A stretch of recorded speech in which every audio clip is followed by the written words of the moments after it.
If your entire life, your career, your connections, your future just became unexplainably bizarre and society ghosted you for years, do you collapse or do you engineer your reality? Welcome back to The Sidebar. This episode isn't a feel-good memoir. This is the schematic. Way back in 2014, Brunansky wrote a philosophical hypothesis on completion, a mathematical approach to finding your yin and yang. But hypotheses are theoretical. The universe demands a variable test, so it dropped him into the void. Years of intense personal and professional isolation. Single, sober, celibate. Hundreds of job applications ignored by society, answered only by silence. In that silence, the theory became the system. Today, we're tracing that trajectory. Not how he survived, but how he used every tool at his disposal to synthesize a new reality. This is the alchemy of completion. This is escaping the void, the silent pulse. Grab your coffee, tea, or wine. We're about to audit the architecture of your resilience. Welcome to episode 9 of The Sidebar. We're incredibly glad you're here with us today. Yeah, we really are. It's a great one today. Because if you're listening to this, you're probably the kind of person who's constantly absorbing new information, always looking for those striking aha moments. Right. But maybe you also feel a little overwhelmed by the sheer noise of the modern world. Exactly. It's loud out there. So today, we're offering a shortcut to something truly transformative.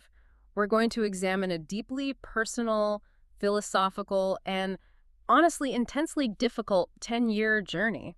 It really is an incredible timeline to look at. It is. We have a fascinating stack of sources today.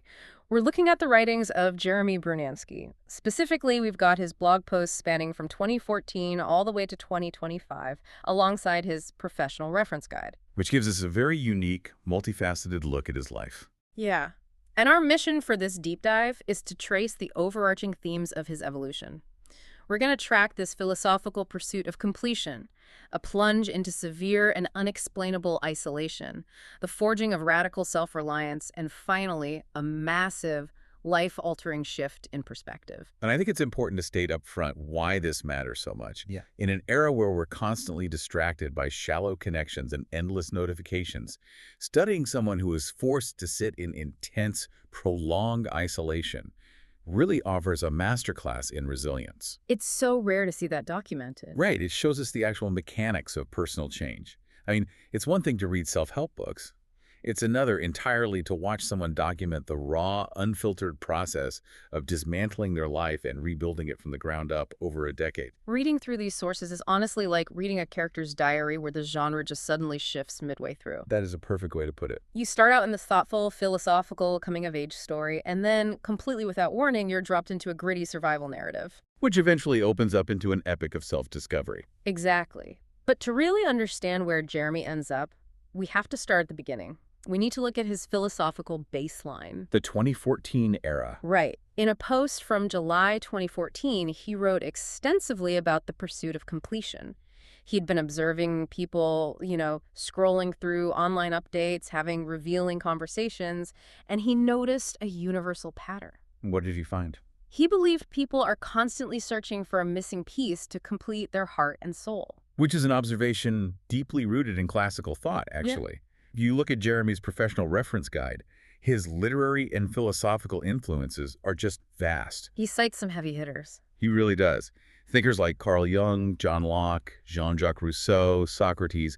He's clearly an intellectual and an artist who approaches human connection not just as a casual thing, but as a dynamic, almost mathematical system. Yeah, he explicitly references the Chinese philosophy of yin and yang. Right. Viewing human relationships as complementary forces where the whole becomes greater than the assembled parts. He even sets up these little fictitious scenes in his writing to illustrate that exact dynamic. Like, scene 1 features a person sitting alone, finding comfort only in passing strangers. Mm-hmm. Then scene 2 shows that same person connecting with someone who stirs something inside them, and suddenly there's this glowing laughter and a dedicated investment. It's a beautiful image. It is. He concludes that as people, we're constantly in pursuit of this completion. We see an empty space within ourselves and try to fulfill it through someone else. And he anchors this entire thought process with a quote from Socrates. The unexamined life is not worth living. That's the one. So his journey begins with this deeply analytical quest to understand his own strength, his weaknesses, and the fundamental nature of human connection. Let's actually unpack those philosophical influences a bit more, because they aren't just name drops.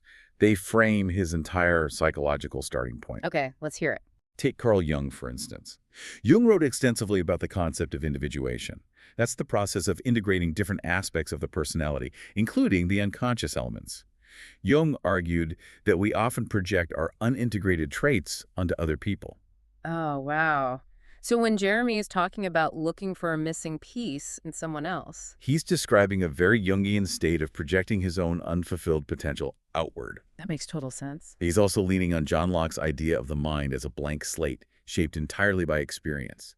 So in 2014, Jeremy is starting from a place of seeking. He's looking outward for the experiences and the people that will write the rest of his story. Which is such a relatable human condition. It really makes you wonder how many of us are actively doing that right now. Like, do you actually know what you need to feel complete? Most people don't. Right. Do you know your own strengths and weaknesses well enough to even recognize your better half if they walked into the room? Or are you still searching yourself to discover what it is you truly need? It's a great question to sit with. It is. But hold on to that thought experiment, because Jeremy's search for that answer is about to take a massive detour. Here's where it gets really interesting. The pivot. The pivot. In a post looking back from 2021, Jeremy talks about how modern life is always evolving and how sometimes life takes a sudden, unexplainable left turn. For him, the date was June 5, 2017. That date marks the beginning of what he describes as a deeply surreal 4-year period of severe isolation. And we really need to emphasize the contrast here. Right, because Jeremy has a background of over 40 years in the performing arts. He's a musician, a filmmaker, an actor, a writer. He's someone who is constantly surrounded by familiar faces, audiences, and collaborative energy. And then it just stopped. He actually uses an analogy from the Mel Brooks film The Producers to explain just how unhinged things got. He talks about how in the entertainment industry, situations get out of hand all the time, but eventually things get so chaotic that it's officially out of hand even for the entertainment industry. That's a great way to frame it. That's what happened to his life. His familiar world just faded away.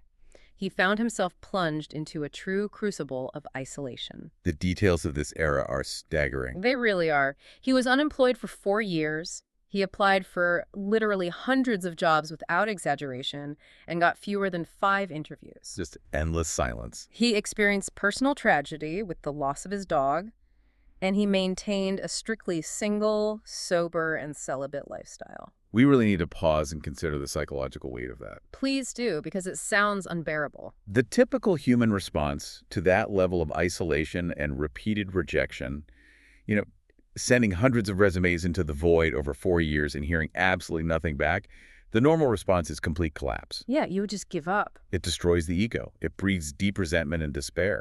He didn't have the external validation he was used to in the arts. He didn't have the collaborative energy of his community. But wait, with that much rejection and that much silence, wouldn't most people just completely fold? How did he not just spiral into a total depression? That is exactly what makes this a masterclass in resilience.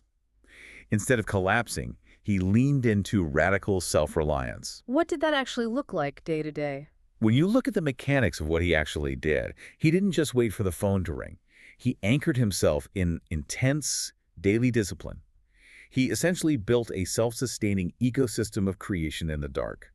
The sheer output during this void is wild. He achieved the best physical shape of his life through dedicated fitness. He wrote an entire book. He made 3 short films. All while completely isolated. Yes. And he cared for a new puppy he received for Christmas, named Ray, after the Star Wars character, who became a constant source of joy and routine for him. He took all that creative energy that used to go into theatrical productions and directed it entirely inward. If we connect this to the bigger picture, he was forced into the ultimate examined life, stripped of all distractions, all familiar faces, and all external barometers of success. He had to confront himself entirely. He couldn't hide behind anyone else. Exactly.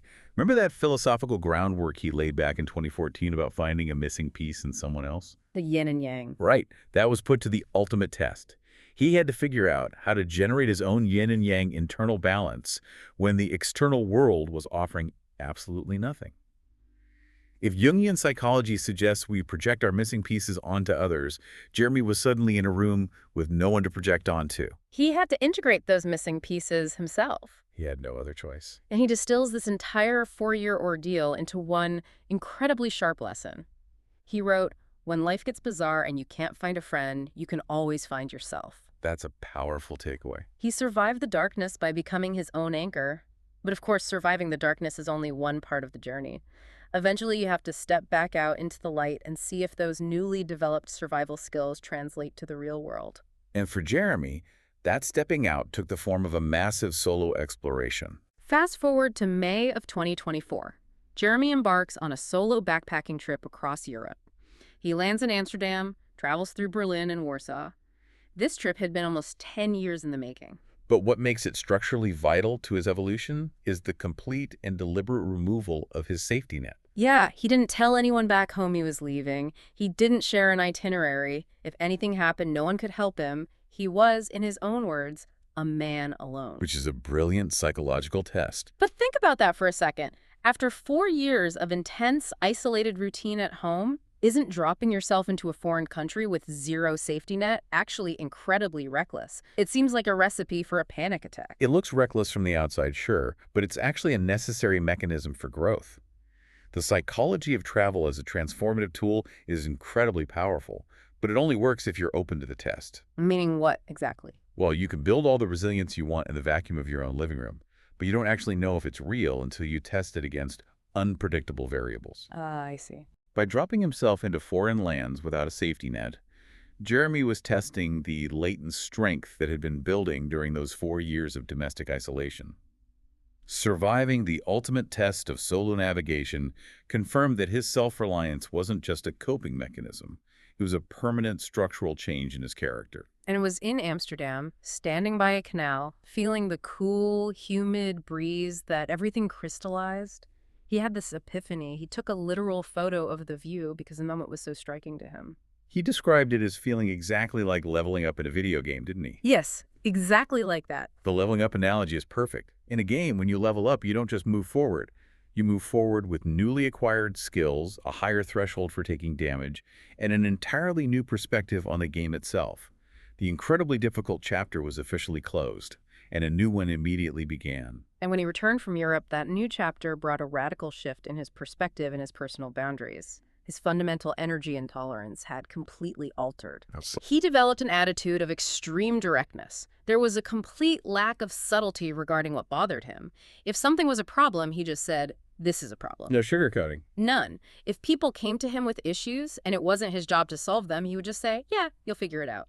He became hyper-focused on his singular goals, acquiring a long-awaited financial resolution and moving back to Europe to sail. This represents a stark thematic contrast to his earlier life.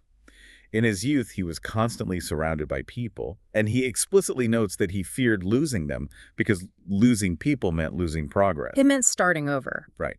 But post-travel, and crucially, following a health diagnosis he received back in December of 2020, his entire metric for value shifted. He realized that time is the ultimate currency. He reached a point where he was perfectly fine with losing people if they didn't align with his reality. It's an absolute willingness to let go of situations, connections, or negativity that don't serve his ultimate goals. It's a very uncompromising stance. It is, and it really makes you wonder how many of our own boundaries we compromise just because we're terrified of losing our social safety nets. How much time do you spend solving problems that aren't yours simply out of a fear of being disliked or losing progress? Establishing a boundary like that is incredibly difficult for most people. It shows that the self-reliance he forged in isolation had solidified into a core characteristic. He no longer needed a crowd to validate his progress. His progress was defined entirely by his own metrics and his own goals. And ironically, it's exactly this fierce independence and refusal to compromise that sets the stage for the final theme of his journey, actualizing that concept of completion he wrote about 10 years prior. Right, because after all this isolation, after building these ironclad boundaries, the 2014 theories of yin and yang and connection finally manifest in his life, but in a totally unexpected way. A very modern way. He establishes a profound, passionate connection that transcends massive, almost impossible barriers. He develops a romantic bond with a woman where there is a total language barrier. She doesn't speak English well, and his Spanish and Italian are rusty college level at best. Looking purely at the themes of this experience, he doesn't bridge this gap through traditional, easy communication. They bridge it using pure energy, deep vulnerability, and modern technology. Literally using Google Translate to forge a relationship. It's incredible. He notes that there is an energy force in life, and once you lock into it, things flow. They communicated through looks and gestures before ever really speaking seamlessly. It's the absolute triumph of connection over circumstance. It's the ultimate real-world manifestation of those complementary forces he theorized about a decade ago. Yes, but it goes beyond his personal life. Exactly. This refusal to rely on traditional easy communication became his secret weapon in the professional world, too. He steps into a radically different professional landscape to secure short-term funding. He takes on managing a company going through a massive remodel. And if you look at his reference guide, he's pulling on that 40-year foundation in the arts, combined with a certification as a Google AI professional. Which might sound like a strange combination at first, performing arts and artificial intelligence. But it makes perfect sense when you look at the complexities of a corporate remodel. AI, at its core, is about taking massive amounts of unstructured data, recognizing patterns, and predicting outcomes. Oh, I see where you're going with this. Jeremy is using that specific analytical framework, combined with his artistic ability to read human behavior, to manage severe chaos. He's dealing with different personalities, disabilities, construction workers, architects, and corporate leadership simultaneously. He's running multiple facets of a diverse business. It's a whirlwind of learning and management that would crush someone without his specific, battle-tested resilience. He's effectively acting as the central processor for an entire organization's yin and yang. And on top of all that mental heavy lifting, he mentions completing a grueling physical challenge, a 10-kilometer, 6-mile Spartan obstacle course. He did this despite the exhaustion of training and the lingering shadow of his 2020 health diagnosis. Pushing himself to the absolute limit. He's jumping over fire, crossing the finish line, and proving to himself that his physical and mental fortitude are completely aligned.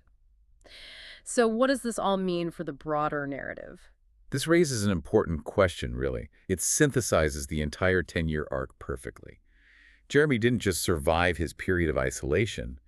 He utilized his vast intellectual and artistic palette to actively rebuild his reality. He built a new foundation. Right, and when he finally achieved that yin and yang completion, that connection he hypothesized about back in 2014, he didn't achieve it from a place of lack.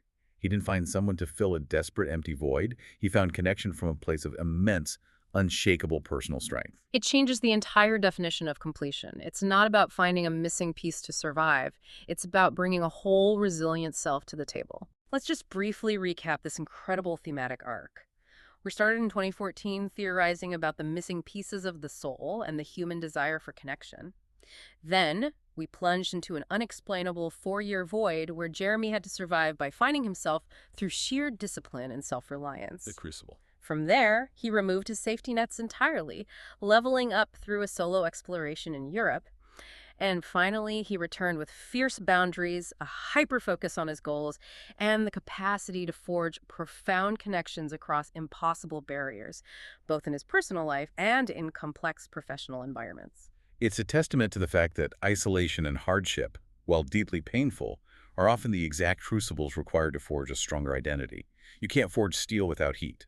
Deep dives like this are so vital because they show us that our own most disorienting pivots, those moments where life suddenly detours and the floor drops out from under us, might just be the dark rooms where our absolute strongest selves are being developed. You might feel lost right now, but you might actually just be in the development phase. And to leave you with a final, lingering concept to mull over as you go about your day. Think back to Jeremy's original 2014 idea of finding someone to complete you. The missing piece. Right. Building on everything we've just seen of his severe isolation, his rigorous self-discovery, and his subsequent leveling up, what if true completion isn't about finding a missing piece to fill a void at all? What if it's about becoming so incredibly self-reliant in the dark that any future connection stops being a desperate necessity and instead becomes a beautiful expansion of a life that is already entirely whole? This raises an important question about the hidden value of solitude. It really is a brilliant thought to end on. Thank you so much for exploring this deeply human system with me. Thank you. And a huge thank you to you for joining us on this deep dive. Until next time, keep exploring, keep questioning, and we'll see you on the next one.